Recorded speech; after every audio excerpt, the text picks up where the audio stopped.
Grand Prix de Pau fait partie de ces épreuves d'exception et de ces lieux mythiques où se sont construites les plus belles légendes du sport automobile. Il est avec Monaco l'un des rares circuits urbains au monde. Situé face au pied des Pyrénées, au cœur du Béarn, ce petit Monaco développe 2760 mètres.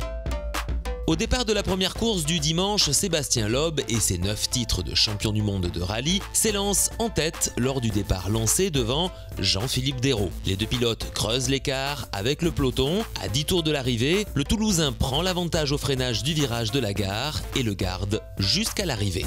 Dans la deuxième course dominicale, Sébastien Loeb réalise le meilleur départ et prend l'avantage sur Jean-Philippe Dérault au freinage de la gare. La suite tourne à un nouveau duel entre les deux hommes, loin devant Julien Jousse. Dérault réussira à passer le champion du monde des rallyes au bénéfice du dépassement d'un retardataire parti en tête à queue devant lui. Beau joueur, Dérault cédera la place gagnée à Loeb pour reprendre la lutte de façon sportive. Ainsi, Sébastien Loeb remporte la deuxième course de la journée. Lors de la troisième course disputée le lundi de l'Ascension, Jean-Philippe Dérault, parti en tête dès le départ, a rapidement pris ses distances sur Sébastien Loeb. Le nonuple champion du monde des rallyes se retrouve à défendre sa deuxième place face à Julien Jousse. Dans le match qui oppose Dérault à Loeb, depuis le début du week-end palois, le premier mène désormais au score par 2-1. Reste une dernière chance pour l'Alsacien d'égaliser dans l'après-midi lors de la dernière manche.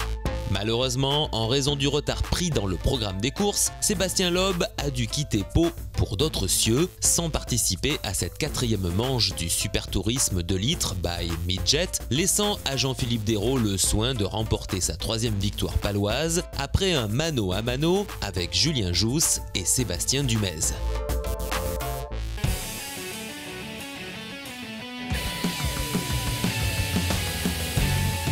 Auteur de la pole position lors des essais, le Britannique Matt Peary et son équipier Jack Dennis de l'équipe Fortec Motorsports profitent de la partie sèche de la piste pour prendre l'avantage au départ face à Bruno Bonifacio. Quelques tours plus tard, celui-ci perdra la troisième place face à Olivier Roland, puis la quatrième gagnée par le meilleur français classé, Mathieu Vaxivière. Au final, Peary, Dennis et Roland forment un podium 100% british.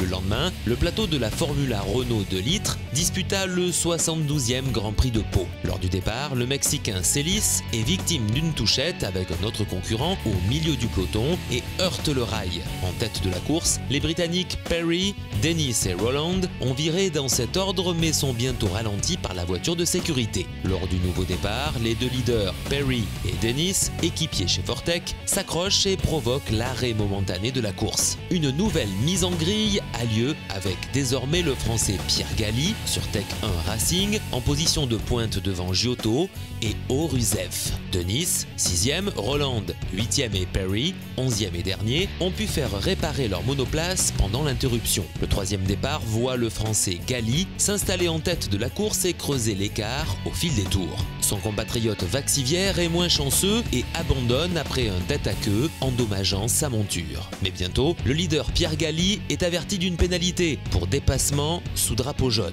Il se classera finalement 7e, abandonnant la victoire du 72e Grand Prix de Pau à l'Italien Luca Giotto devant le Russe Edgor Orusev et le Britannique Jack Dennis. Giotto succède ainsi à des pilotes aussi célèbres que Jim Clark, Alesi ou Lewis Hamilton en 2005, aujourd'hui en F1. Salut et à la semaine prochaine.